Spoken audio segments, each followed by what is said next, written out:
Hello guys, welcome back to my channel. आज जो है मैं आपको ईएसओपी का टॉपिक कराने जा रही हूँ, जो कि सेबी वाला चैप्टर हमारा चल रहा था। उस चैप्टर में है ईएसओपी। ईएसओपी जो है एक स्कीम होती है, जो कि क्या होती है कि जो एम्प्लॉयर है, जो कंपनी है, वो क्या करती है, अपने एम्प्लॉयज़ को भी पार्टिसिपेट करती है कंपनी के अंदर और उनको जो है शेयर्स देती है। ठीक है। सो ईएसओपी यानी एम्प्लॉय स्टॉक ऑप्शन स्कीम और stock option is a voluntary scheme which encourages employees participation in the company. ये जो है क्या करती है कि एम्प्लॉय का पार्टिसिपेशन कराती है कंपनी के अंदर, और ये इनकरेज करती है हर एक एम्प्लॉय को कि वो जो है कंपनी के अंदर पार्टिसिपेट करें। तो ये जो स्कीम है एक वॉलंटरी स्कीम होती है, क्योंकि ये जो है कंपनी जो है अपनी तरफ से देती है। ठीक है। ये जो स्कीम है particularly beneficial for those companies, उन कंपनीज के लिए बेनिफिशियल ज़्यादा होती है जिनकी एक्टिविटीज़ जो है डोमिनेंटली बेस्ड है, और जहाँ पर जो है टैलेंटेड एम्प्लॉयज़ काम कर रहे हैं। जैसे सॉफ्टवेयर कंपनीज़ के अंदर जो काम करते हैं एम्प्लॉयज़, वो बहुत ज़्यादा टैलेंटेड होते हैं, उनके पास नॉलेज होती है, एक्सपीरियंस होती है, नई टेक्नोलॉजी की भी नॉलेज होती है। तो वो क्या करती हैं, अपने एम्प्लॉयज़ को अपनी कंपनी के अंदर पार्टिसिपेट करने को बोलती हैं। तो ये जो स्कीम होती है कैसी होती है, वॉलंटरी स्कीम। ठीक है।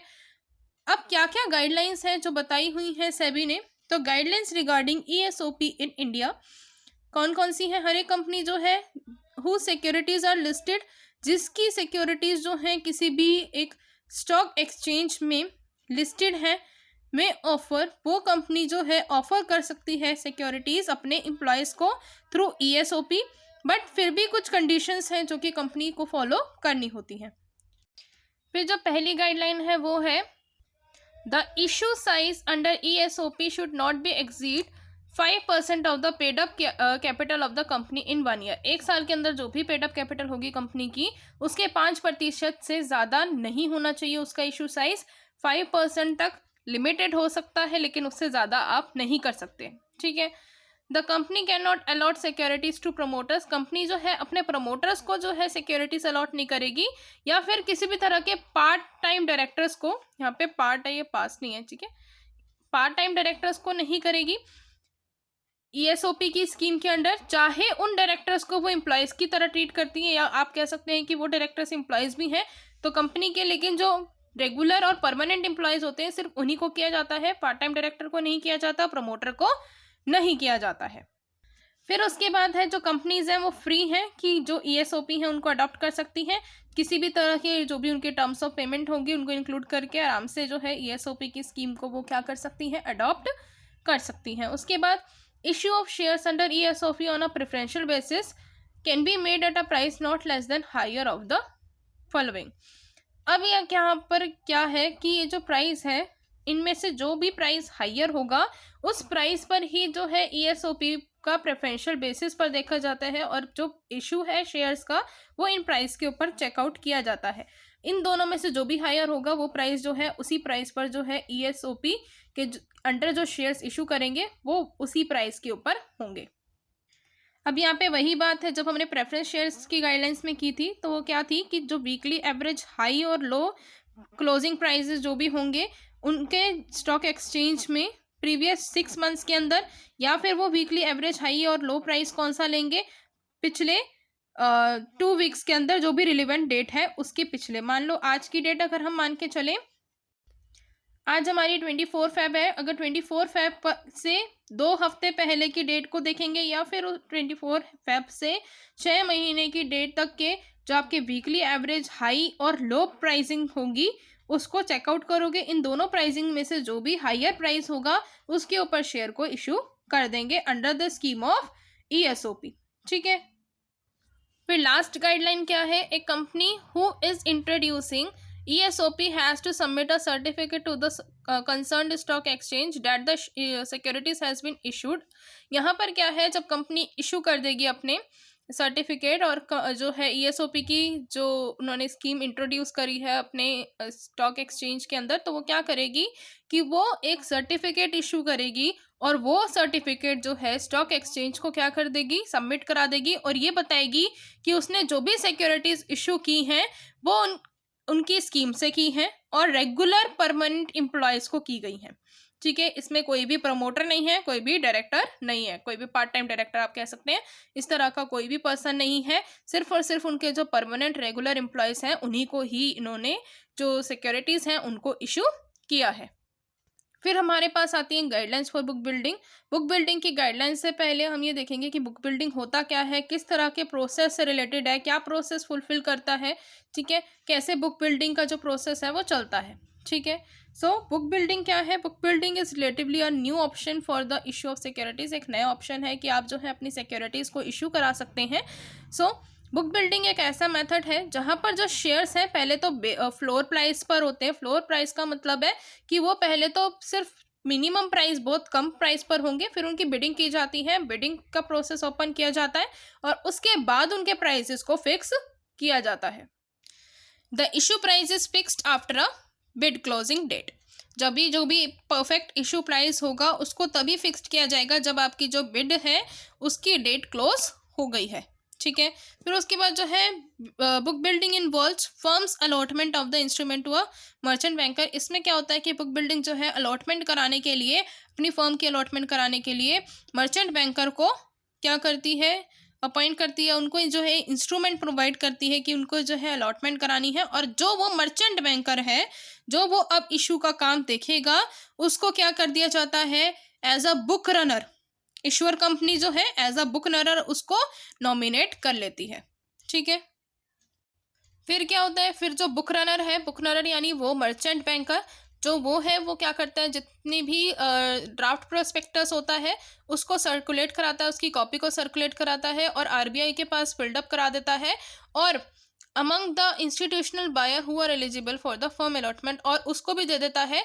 एक कॉपी तो वो जो है सेबी को देगा और साथ ही साथ एक कॉपी वो किनको देगा, जो कि इंस्ट्रक्शनल बायर हैं, जिनको वो इंस्ट्रक्शन यानी ड्राफ्ट जो है, ड्राफ्ट प्रोस्पेक्टस जो है देना कंपलसरी है, क्योंकि उनको ही आगे जाकर इस अलॉटमेंट का हिस्सा मिलेगा, ठीक है। इन्हीं को ही अलॉट की जाएंगी सिक्योरिटीज। फिर ये जो ड्राफ्ट प्रोस्पेक्टस है should indicate the price band. अब इसमें क्या क्या शामिल होता है ड्राफ्ट प्रोस्पेक्टस में, ये जो है प्राइस बैंड को बताता है कि क्या प्राइस है within the securities which the securities are being offered for subscription, कि कौन कौन सी सिक्योरिटीज जो है ऑफर की गई हैं सब्सक्रिप्शन के लिए और क्या प्राइस हो सकता है उन सिक्योरिटीज का। फिर ये जो ऑफर है, जो भी ऑफर्स बताए गए हैं वो सारे के सारे बुक रनर्स को सेंड किए जाते हैं। बुक रनर्स क्या करते हैं, सारे के सारे जो नाम होते हैं या नंबर होते हैं उन सिक्योरिटीज़ के उनको रिकॉर्ड करते हैं जो कि इंस्टीट्यूशनल बायर ने सजेस्ट किए हैं या फिर इंस्टीट्यूशन बायर ने ऑर्डर किए हैं। और ये जो बुक है प्रिपेयर की जाती है बुक रनर के द्वारा with in the placement portion. Placement portion के अंदर, ये प्लेसमेंट पोर्शन एक अलग डिफरेंट पोर्शन होता है जो कि कंपनी के अंदर, या आप कह सकते हैं जो भी इशूअर कंपनी है उसके अंदर बनाया जाता है ये पोर्शन, ठीक है। उसके बाद जो है प्राइस फाइनलाइज किया जाता है बुक रनर के द्वारा और इशूअर कंपनी के द्वारा, और जो इशू प्राइस है उस place and the issue price for the placement portion and offer to the public should be the same. जो इशू प्राइस होगा जो प्लेसमेंट पोर्शन में लिखा जाएगा और जो ऑफर किया जाएगा पब्लिक को वो दोनों सेम होंगे। प्रॉपर रिकॉर्ड्स जो हैं वो भी मेंटेन करने होते हैं बुक रनर को, और जो भी अदर इंटरमीडिएट्स उसमें बुक बिल्डिंग के प्रोसेस में काम कर रहे हैं उसमें इन्वॉल्व हैं, उन लोगों को जो है प्रॉपर रिकॉर्ड्स प्रिपेयर करने होते हैं, क्योंकि जो सेबी है वो कभी भी किसी भी टाइम पर जो रिकॉर्ड्स हैं इंस्पेक्ट कर सकता है, ठीक है। जो इश्यूअर कंपनी होती है उनके पास दो तरीके से होते हैं कि वो अपने तरफ से जो बुक बिल्डिंग प्रोसेस है उसके चलते जो सिक्योरिटीज़ हैं वो इशू कर सकती हैं। 75% बुक बिल्डिंग प्रोसेस होता है एक, और एक जो होता है वो होता है offer to public through the prospectus के थ्रू। तो अभी हम जो पढ़ेंगे वो पढ़ेंगे 75% बुक बिल्डिंग प्रोसेस वाला, ठीक है। इसमें क्या होता है कि जो इशू होती है सिक्योरिटीज़ की पब्लिक को वो प्रोस्पेक्टस के थ्रू होती हैं, और ऑप्शन इनके पास क्या होता है वो 75% जो है बुक बिल्डिंग को shall be available to the issuer company. Issuer company को जो है 75% बुक बिल्डिंग का प्रोसेस जो है वो अगर स्टार्ट करना चाहती हैं तो वो उनके लिए अवेलेबल हो जाता है। अब इसके साथ भी कुछ कंडीशंस हैं, क्या कंडीशंस हैं ये आप कह सकते हैं गाइडलाइंस हैं, तो वो क्या है, ये जो ऑप्शन होता है बुक बिल्डिंग का ये अवेलेबल होता है उन बॉडी कॉर्पोरेट को जो कि एलिजिबल हो सकती हैं issue of capital to the public को इशू कर सकती हैं कैपिटल, ठीक है। जो उन बॉडी कॉर्पोरेट को, जिस भी बॉडी कॉर्पोरेट को ये ऑप्शन अवेलेबल हो जाता है तो वो जो है एलिजिबल हो जाती हैं जो इशू करने के लिए, ठीक है। अब issue of securities through book building process shawl B separately, जो इशू ऑफ सिक्योरिटीज होता है थ्रू बुक बिल्डिंग वो जो है सेपरेटली है, अलग है। इसका जो प्रोसेस है वो अलग से आइडेंटिफाई कराना होता है प्रोस्पेक्टस में। प्लेसमेंट पोर्शन कैटेगरी इसको इंडिकेट करती है और प्रोस्पेक्टस में अलग से आप दिखाएंगे कि हम बुक बिल्डिंग प्रोसेस को यूज़ कर रहे हैं और इसकी वजह से हमने जो है अपनी सिक्योरिटीज़ को इशू किया है। और जो सिक्योरिटीज़ हैं वो पब्लिक को अवेलेबल करा देते हैं और ये भी जो है अलग होती हैं, सेपरेटली दिखाई जाती हैं, सेपरेटली इनको आइडेंटिफाई भी किया जाता है। और net offer to the public इसको भी आप सेपरेटली शो करते हैं। ठीक है, मेनली बात क्या है इसमें कि जो सिक्योरिटीज़ आप पब्लिक को दे रहे हैं वो सेपरेटली होनी चाहिए और इस तरह से आइडेंटिफाई होनी चाहिए कि जैसे आपका net offer to the public, आप कितना पब्लिक को दे रहे हैं वो आप सेपरेटली दिखाएं और उनको सेपरेटली आइडेंटिफाई भी कर सकें। जो ड्राफ्ट प्रोस्पेक्टस है वो सारी की सारी इन्फॉर्मेशन कंटेन करता है। सिर्फ कौन सी इन्फॉर्मेशन नहीं होती है उसमें, the information regarding the price at which the securities are offered, कि कौन सी सिक्योरिटीज़ किस प्राइस पर ऑफर्ड की गई हैं। ठीक है, उसके बाद उसमें से एक जो लीड मैनेजर होता है उसको किस तरह से नॉमिनेट कर लिया जाता है इश्योर कंपनी के द्वारा एज अ बुक रनर, और इसका जो नाम है इस बुक रनर का या आप कह सकते हैं मर्चेंट बैंकर का, इसका नाम जो है प्रोस्पेक्टस में भी मेंशन किया जाता है। और जो कॉपी होती है प्रोस्पेक्टस की, ड्राफ्ट प्रोस्पेक्टस की, वो फिल्ड अप की जाती है और जो है सर्कुलेट की जाती है बुक रनर के द्वारा और सेबी को दी जाती है इसकी कॉपी, और साथ ही साथ इंस्टीट्यूशनल बायर को भी दी जाती है जो भी एलिजिबल है फॉर्म की अलॉटमेंट के लिए। उसके बाद जो ड्राफ्ट प्रोस्पेक्टस है उनको सर्कुलेट किया जाता है, फिर प्राइस बताया जाता है कितना प्राइस है किन सिक्योरिटीज़ पर जो भी ऑफ़र हुई हैं सब्सक्रिप्शन के लिए। फिर जो बुक रनर है वो क्या करता है, जितना भी ऑफ़र उसको रिसीव्ड हुआ होता है उसका एक पूरा का पूरा रिकॉर्ड बनाता है, नेम्स लिखता है, नंबर ऑफ़ सिक्योरिटीज़ जितनी भी उन्होंने ऑर्डर की हैं वो लिखता है। उसके बाद जो बुक रनर है और जो इश्योर कंपनी है वो प्राइस को डिटरमाइन करती है कि किस प्राइस पर सिक्योरिटीज़ जो है ऑफर की जानी चाहिए पब्लिक को। अब यहाँ पर जो है प्राइस बिडिंग प्रोसेस के थ्रू फिक्स किया जाता है। फिर जो इशू प्राइस और फॉर द प्लेसमेंट पोर्शन, जो प्लेसमेंट पोर्शन में इशू प्राइस है और जो पब्लिक को ऑफर किया जाएगा वो हमेशा सेम होगा। और उसके बाद फिर प्राइस को डिटरमाइन करने के बाद 2 दिन के अंदर अंदर जो प्रोस्पेक्टस है वो जो है रजिस्ट्रार ऑफ कंपनी के पास फाइल्ड अप किया जाता है, यानी वहाँ पर सबमिट किया जाता है। उसके बाद जो इश्योर कंपनी है वो ओपन करेगी अपने 2 डिफरेंट अकाउंट, एक करेगी एप्लीकेशन मनी को कलेक्ट करने के लिए और उन एप्लीकेशन मनी को जो एक अकाउंट ओपन करेगी वो प्राइवेट प्लेसमेंट पोर्शन के लिए करेगी और दूसरा जो है पब्लिक सब्सक्रिप्शन के लिए करेगी। उसके बाद 1 day prior to the opening of the issue to the public, जो बुक रनर है यानी पहले एक दिन पहले जो भी ओपनिंग हुई है इशू के लिए पब्लिक को, उससे पहले एक दिन पहले जो बुक रनर है सारी की सारी एप्लीकेशन फॉर्म्स को कलेक्ट करेगा और साथ ही साथ एप्लीकेशन मनी को भी कलेक्ट करेगा इंस्टीट्यूशनल बायर से और अंडर राइटर्स से, जो भी जो इशू से जो सिक्योरिटीज़ हैं उनको अलॉट करनी है, जिनको भी अलॉट करनी है, या फिर उन अंडर राइटर्स या इंस्टीट्यूशनल बायर से जो कि उन्होंने सब्सक्राइब किया है उन सिक्योरिटीज़ पर। ठीक है, उन सब से क्या करेगा, एप्लीकेशन मनी भी लेगा और एप्लीकेशन फॉर्म्स भी कलेक्ट करेगा। उसके बाद अलॉटमेंट प्राइवेट प्लेसमेंट पोर्शन पर की जाएगी ऑन द सेकेंड डे पर, जो भी क्लोजर ऑफ द इशू, जब क्लोज किया जाएगा इशू को उसके दूसरे दिन पे। फिर जो बुक रनर हैं और अदर इंटरमीडिएरीज हैं जो भी इन्वॉल्व थे बुक बिल्डिंग प्रोसेस के अंदर, वो जो है अपने रिकॉर्ड्स को मेंटेन करेंगे, क्योंकि सेबी कभी भी at any time at any place कभी भी चेक कर सकता है, उनको इंस्पेक्ट कर सकता है। जो दूसरा मेथड होता है offer to the public through book building process, उसमें क्या होता है, जो इश्योर कंपनी होती है उनको 2 तरह से प्रोस्पेक्टस के थ्रू वो 2 तरह से जो है सिक्योरिटीज़ को इशू कर सकती हैं। एक 100% net offer to the public, पूरा का पूरा 100%, और एक जो है 75% और 25% जो है थ्रू बुक बिल्डिंग प्रोसेस, जो कि डिटरमाइन किया जाएगा प्राइस के थ्रू। ठीक है, अब यहाँ पर कैसे कैसे है, क्योंकि अलग अलग तरीके के प्राइस हैं, कहीं अनलिस्टेड कंपनी के लिए अलग हैं, लिस्टेड के लिए अलग है, तो जब हम इसकी थोड़ी सी डिटेल करेंगे तब समझ में आ जाएगा।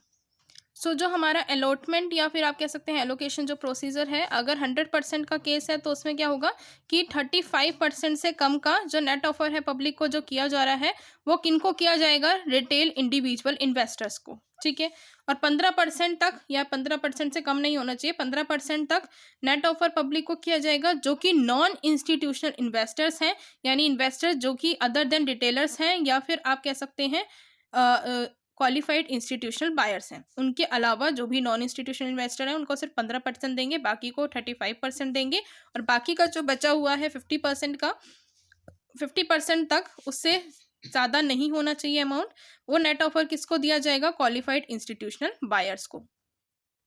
और अगर इसमें ये केस आता है 75% of the net offer to the public through book building process and 25% at the price determined through book building, 75% book building के प्रोसेस से और 25% वो वाला प्राइस जो कि बुक बिल्डिंग के प्रोसेस से आपने डिटरमाइन किया था।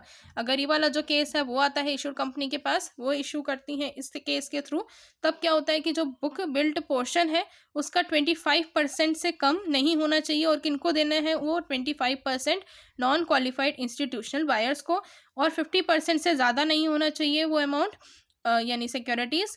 और वो किनको देनी होगी सिक्योरिटीज़? क्वालिफाइड इंस्टीट्यूशनल बायर्स को एलोकेट करनी होगी। और जो बच्चा बैलेंस 25% उसको जो है बुक बिल्डिंग प्रोसेस के थ्रू किनको एलोकेट करनी होगी? सिर्फ और सिर्फ रिटेल इंडिविजुअल इन्वेस्टर्स को। ठीक है, अब यहाँ पर जो है ये टॉपिक खत्म हो जाता है और साथ ही साथ ये चैप्टर भी कंप्लीट हो जाता है। सो मिलते हैं नेक्स्ट वीडियो में। Bye bye.